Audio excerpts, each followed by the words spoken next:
last night, Hoyoverse revealed the second new character coming for version 1.5, and that is going to be Argenti. Now, I'm going to give my thoughts on him in this video, as well as just what I think might happen once he comes out. You know, obviously, similarly to yesterday's video about Huo, we don't have that much information regarding Argenti, because it's just, you know, the drip marketing stage for 1.5, but I do want to give my thoughts on what his release could mean just based on the very little that we know. So, we know that Argenti is going to be a 5-star physical character on the path of Erudition, and he's going to be our second Erudition limited 5-star, right after, you know, well, not right after, but the only other limited Erudition 5-star we've gotten so far has been Jingliu. And, you know, outside of that, we don't have any concrete info on Argenti about what he's going to do or anything like that. But I do know that it is a little exciting to see them finally introducing a new Erudition 5-star, because, you know, Jingliu being the probably weakest of the limited 5-stars so far, especially of the DPSs. Not to say that he's bad by any means, I do think he's still very good, but him having his, you know, inherent weaknesses makes him definitely stand out as not being as good as basically every other, you know, limited 5-star DPS so far. So now, to talk about what I think Argenti, you know, how much impact he might have in the game, I do think that Erudition is in a bit of a weird spot right now, because a lot of the Erudition characters are just like, okay. I really think the only Erudition characters that are like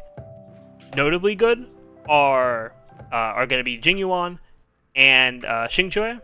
which I do have a video going up in a few days about Xingqiu, so if you do want to see more about her, definitely be sure to leave a like and subscribe. But for Argenti, I do think that he does have potential to be really good and to sort of be like the start of reviving Erudition, because the main sort of issue that happened with Erudition over the past like couple patches is that by giving characters in, like, you know, the destruction path, you know, Kafka and the Nihility path, giving them the ability to attack adjacent enemies, which, you know, is great for them, but at the same time, it kind of like pushes a bit too much into the niche of Erudition. And I do think because of that, I think that the, you know, best course of action, if they were to do this with Argenti, would be to just make him and every other Erudition character that comes after him attack all enemies unconditionally instead of just adjacent, because if we're going to have DPSs that are going to attack adjacent enemies in other paths, then nothing really makes Erudition stand out, because I do think that they want to have the paths stand out while having a little bit of overlap between them. Yeah, similarly to how, like, Fu Xuan, being a preservation character, does have, like, a little heal on her ultimate, which is, like, a tiny, like, abundance thing, and then also has a crit rate boost on her skill,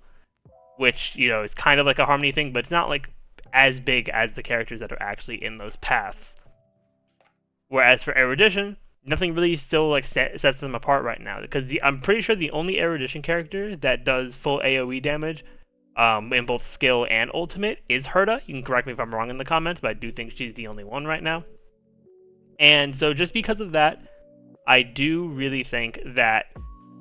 putting Erudition characters on the trend of being able to attack all enemies with their skill and their ultimate is gonna, you know, set them apart a bit more, and have that be a specifically, you know, Erudition thing, so that we can, you know, use those characters more so in fights that you're fighting, you know, 5 enemies in. Because adjacent enemy targeting is nice, but if you're in a fight where you actually need to defeat all 5, you know, it could still take some time to do that, especially if you don't have characters, you know, fully built up and everything like that. So, yeah, overall, I do think Argenti will probably be a very solid release, as long as, you know, they do sort of fix the Erudition niche and make sure that, you know, it is unique, because if they keep it to just being, you know, adjacent damage and then maybe AoE on ult, then he's not going to still have, like, a niche compared to some other DPSs, and depending on his performance, it might be hard to, you know, rationalize for players to, you know, use him, just because there's already very strong characters like, you know, Blade, Imbiber Lune, Kafka, who can attack adjacent enemies as well. So yeah, let me know what you all think about Argenti in the comments down below. But with that, I'm going to end it off here. Thank you all for watching. If you enjoyed, definitely be sure to leave a like, comment, subscribe to the channel, and ring that notification bell. But I will see you all next time.